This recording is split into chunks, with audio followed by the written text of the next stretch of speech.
Teaser, the engagement ring catches Seoul's chandelier light like a threat. In 3 hours, Ji-yeon will be dead, and everyone at this table will pretend they didn't see it coming.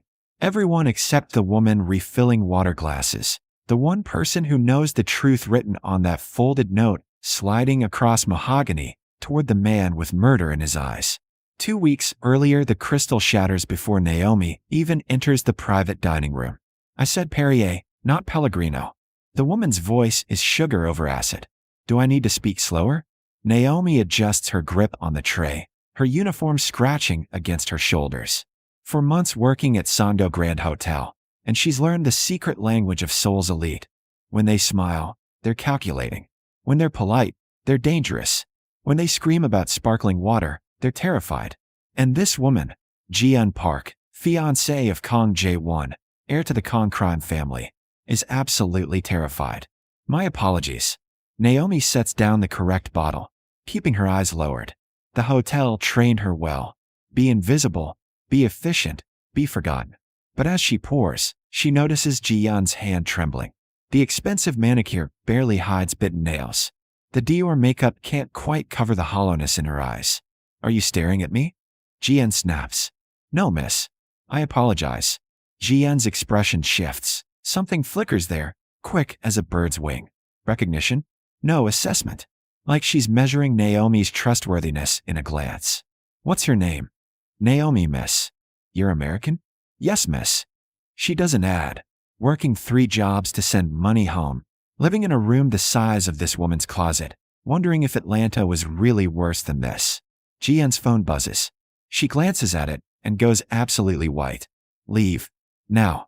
Naomi retreats, but through the closing door, she hears crying. The hotel's basement break room smells like instant ramen and exhaustion. Naomi collapses into a plastic chair next to Min Seo, the only co-worker who bothers learning the foreign staff's names. You look dead, Min Seo observes in her precise English. Long shift. That woman in the diamond suite. Park Ji-yeon. Min Seo's eyes widen. You served her? Did you see the ring? 15 million won, they say. Lucky girl, marrying Kang Jae-won. She didn't look lucky. Min Seo lowers her voice. The Kang family. You know what they really do?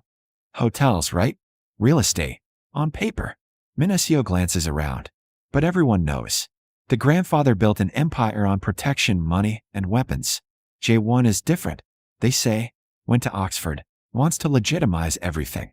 His father hates it. The engagement is supposed to unite the old guard and new direction. She shakes her head. But Ji-yeon, she was dating someone else last year. Someone outside their world. Then suddenly, engagement to Jae-won. Naomi thinks of those trembling hands. She was forced. Probably. These families, they arrange everything. Min Seo checks her phone. Ear breaks over. Table 7 needs clearing. Naomi doesn't see Ji-yeon again for 3 days. Then the engagement party invitation appears on the staff board. The Kang family requests additional servers for their private event. Premium pay, discretion required. She volunteers. Tells herself it's for the money. Knows it's because those frightened eyes haunt her. The night of the party, the hotel's grand ballroom transforms into something from a drama. Ice sculptures, champagne towers, 200 guests in designer everything. Naomi counts 7 bodyguards before she stops trying. And there's Ji-yeon, porcelain perfect in ivory silk, smiling at the man beside her. Kang Jae-won is not what Naomi expected. Tall, yes, with the sharp features and commanding presence she's learned to associate with Seoul's powerful families. But there's something almost gentle in how he looks at his fiancée. Concern, maybe, or careful observation. Ji-yeon's smile never reaches her eyes. Naomi works the room, invisible as furniture. She's refilling champagne when she catches the conversation. Beautiful couple. Someone gushes. Ji-yeon is perfect for the family. Kang she chose well. Another agrees. So refined. So obedient. Obedient. The word lands like a slap. An hour into the party, Naomi's assigned to the head table.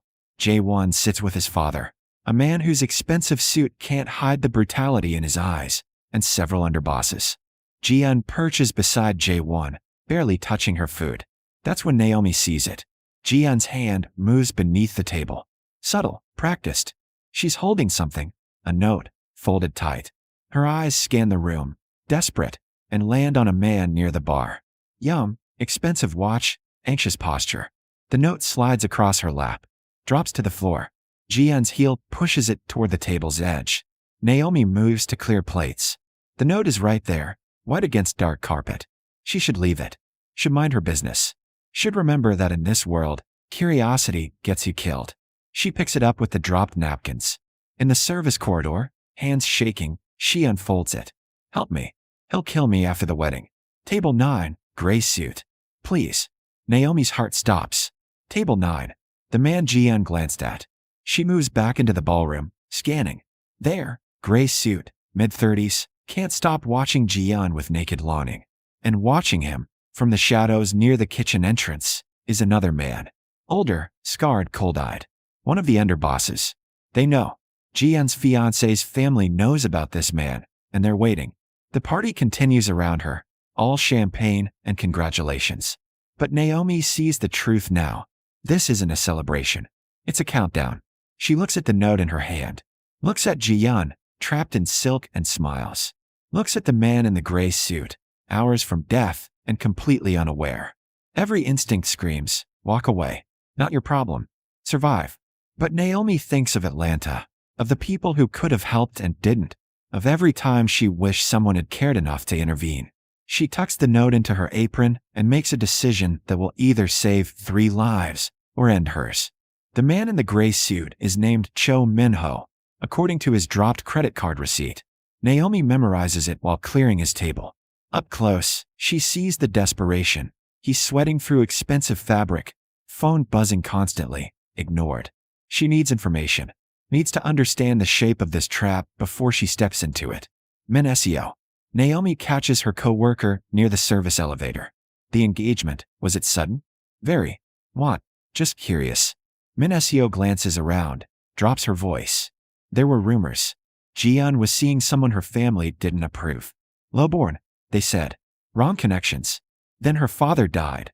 Heart attack. And suddenly she's engaged to Jae-won. She pauses. Some people say the heart attack wasn't natural. Naomi's stomach turns. And the boyfriend disappeared. Probably paid off.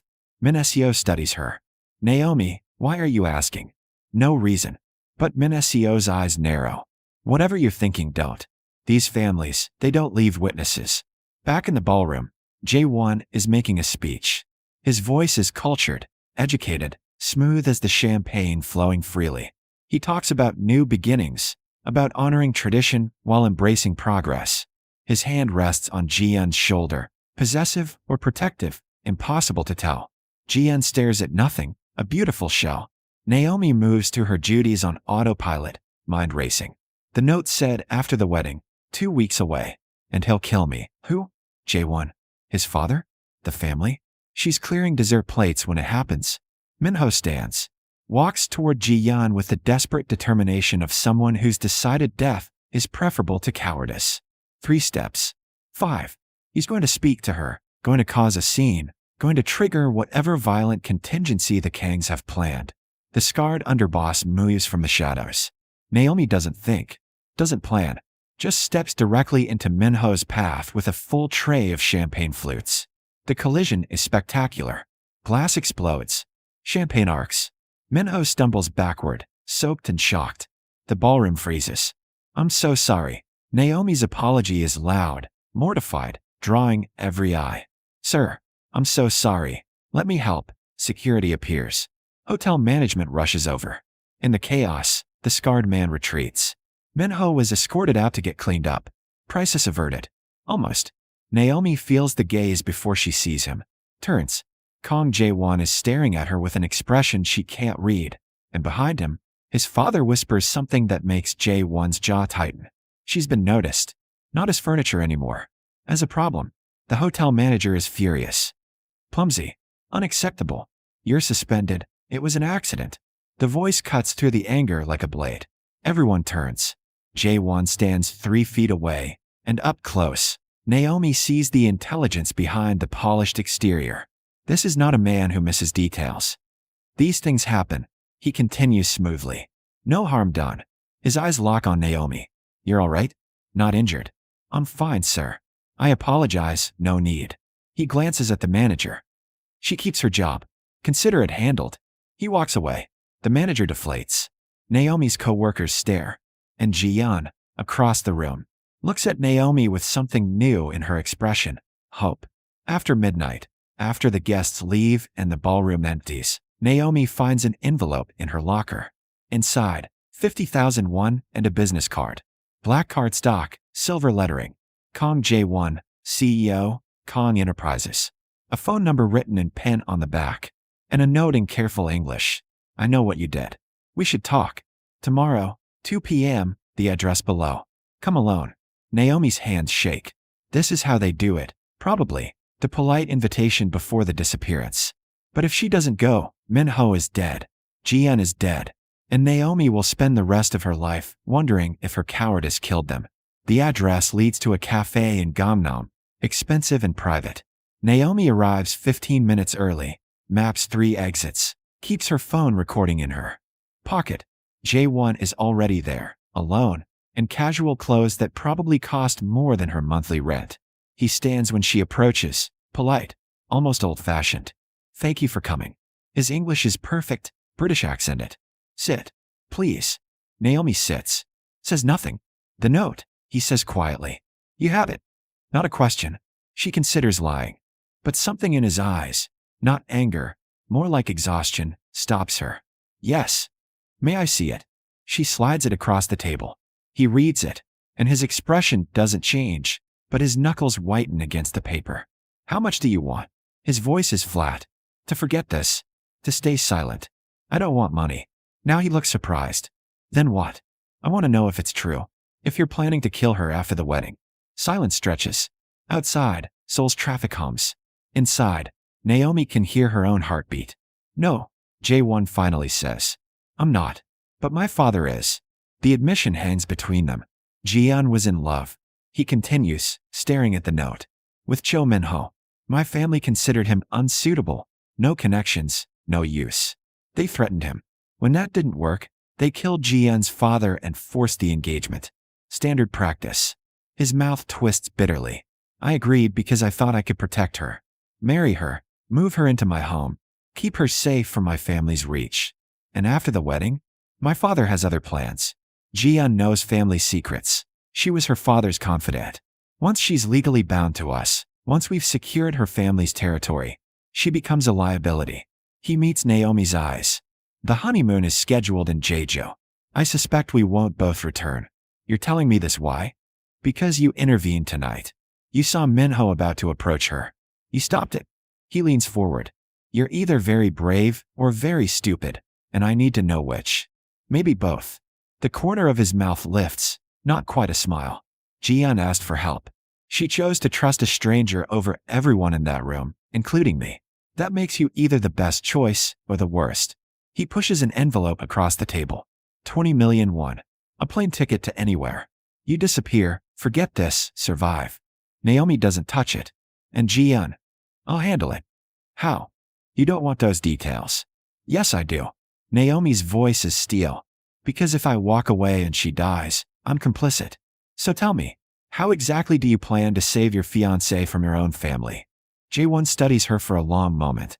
Then, unexpectedly, he laughs, short, bitter. You're completely insane. Product of my environment.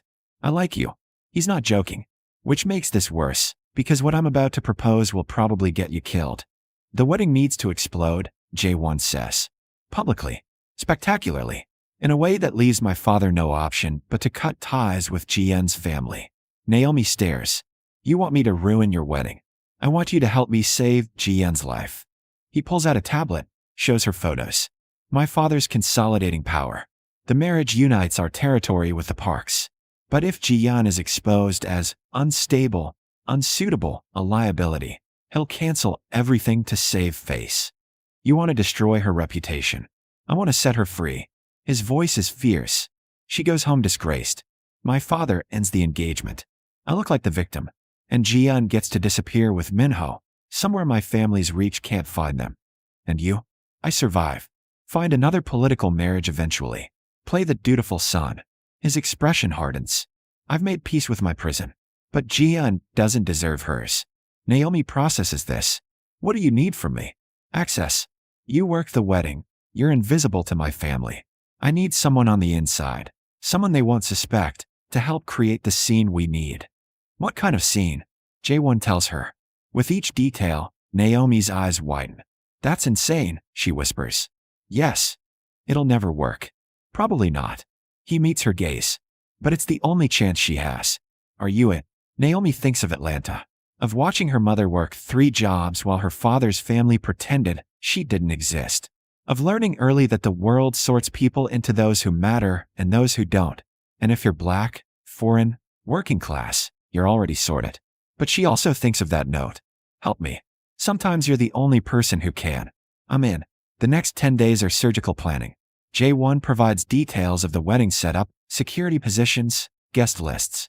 Naomi coordinates with Minho, who's terrified but desperate, and Ji-yeon, who meets her once in a bathroom stall and grips her hands like a lifeline. Why are you helping me? Ji-yeon whispers. You don't know me. Because someone should have helped me once, Naomi says. This time, I get to be that someone. The wedding day arrives. Traditional Korean ceremony, 200 guests, enough security to invade a small country. Naomi works the reception in her server uniform, invisible again. Everything is timed to the second. Ji-yeon makes it through the ceremony looking perfect, tragic, beautiful. At the reception, during toasts, Jae-won's father stands to speak, and that's when it happens. Minho enters through the service corridor. Walks straight to Ji-yeon. Falls to his knees. I love you. He says in Korean, loud enough for everyone to hear. I can't let you do this. Chaos. Gasps. Security moves. And Ji-yeon, following the script perfectly, bursts into tears. I'm sorry, she sobs. I'm so sorry. I tried to stop loving him. I tried, she runs. Minho chases. Security chases them both. Jae-won stands there looking appropriately devastated while his father goes nuclear. Naomi, in the confusion, does her part. Drops a folder of evidence near a reporter's table. Photographs of Ji-yeon and Minho. Printed text messages. A narrative of forbidden love. The reporter's eyes go wide. Camera phones emerge. Within minutes, it's on social media. By evening, it's a scandal. By morning, it's everywhere. Con engagement shattered by secret affair. Ji-yeon and Minho vanish. Naomi hears later they made it to Vietnam, then Thailand, eventually settling somewhere in Europe under new names. Jae-won plays his role perfectly. The wronged groom, dignified in public, privately relieved. His father, furious but pragmatic, cuts all ties with the Park family. Crisis contained. 2 weeks after the wedding implodes, Naomi finds another envelope in her locker. Inside, a bank statement showing 100 million won in her name. A new passport. And a note. You gave her freedom. This is yours. Use it however you want. JW. She stares at the numbers, dizzy. This is escape velocity. This is choices. Minacio finds her. You're leaving, aren't you? How did you? I'm not stupid. Minacio smiles sadly. That whole mess at the wedding. You were involved. Minacio, I won't say anything. But Naomi, what you did, it was brave and stupid. She hugs her. Be careful with that money. Men like Kang Jae-won, they don't give gifts. They make investments. Naomi thinks about this. About what she owes, what she's owed, what kind of person she wants to be. She uses half the money to bring her younger sister to Seoul, enrolls her in university. Uses part to help Minacio open the cafe she's always dreamed of. Keeps enough to finally stop working 3 jobs, to breathe, to exist instead of just survive. 3 months later, she's leaving Minacio's cafe when a black Mercedes pulls up. Jae-won lowers the window. Hello. Stalking is illegal. So is conspiracy to defraud. But he's almost smiling. Walk with me. They walk along the Han River, spring turning the city soft. He tells her Ji-yeon is safe, happy, teaching at a university in Prague. Minho proposed. They're using the money Jae-won provided to build a quiet life. And you? Naomi asks. Still playing dutiful son? Working on an exit strategy. He glances at her. It's slower than I'd like. My father still has control. But I'm building alliances, legitimizing our businesses, preparing for the day I can make a clean break. He pauses. I could use someone I trust. Someone who thinks independently. Someone who proves she acts on principle, not profit. You're offering me a job? I'm offering you a partnership. His voice is serious now. I want to dismantle my father's empire from inside. Replace it with something clean.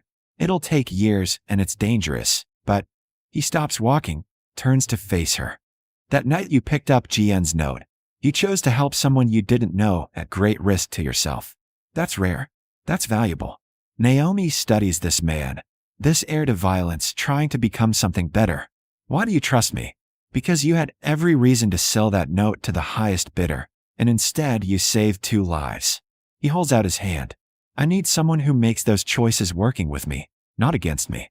She thinks about Jian, free in Prague, about her sister, studying biochemistry, about Minasio's cafe, thriving, about the woman she was in Atlanta, surviving, invisible, helpless, and the woman she's becoming in Seoul, someone who intervenes, who matters, who changes outcomes.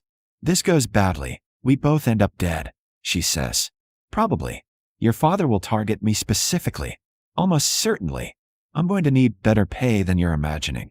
Now he really smiles, transformation of his entire face. Done. She takes his hand. Then let's burn it all down. They walk back along the river as sunset turns the water gold. Behind them, Seoul's towers rise like promises. Ahead, the path is uncertain, dangerous, possibly fatal. But Naomi learns something picking up that folded note.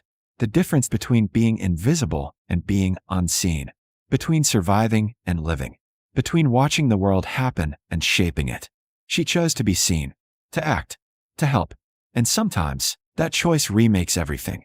3 years later, Jae-won will take control of his family's empire. He'll dismantle the criminal operations piece by piece, transform Khan Enterprises into legitimate business, face down his father's allies with Naomi beside him. Partner, friend, the person he trusts most in the world. But that's later. Now, they're just 2 people who found each other through a note passed under a table, who recognized something in each other that the rest of the world missed, who decided that the best way to survive a corrupt world isn't to escape it or endure it, but to stay and fight to make it different. Naomi returns to her apartment that night and calls her sister. How's school? Amazing. Uni, I still can't believe I'm here. Thank you. You earned it. Naomi looks out at the city lights. You're going to do incredible things. So are you. I can feel it. And she's right. But the incredible thing isn't the money or the partnership or the adventure ahead. It's that a black woman working 3 jobs decided that a stranger's suffering mattered enough to risk everything. It's that she was seen, finally, by someone who understood what it costs to care in a world that punishes caring. It's that she picked up a note and kept it when dropping it would have been safer. Sometimes the smallest choices create the largest ripples. Sometimes helping one person helps you both. Sometimes the woman refilling water glasses is the most dangerous person in the room, not because she's powerful, but because she refuses to look away. That's where Naomi's story doesn't end, but begins. In choosing to be seen, in choosing to act, in learning that invisibility is only a prison if you accept it, and that sometimes the best revenge against a world that dismisses you is to become undeniably, dangerously, wonderfully visible, and to use that visibility to set others free.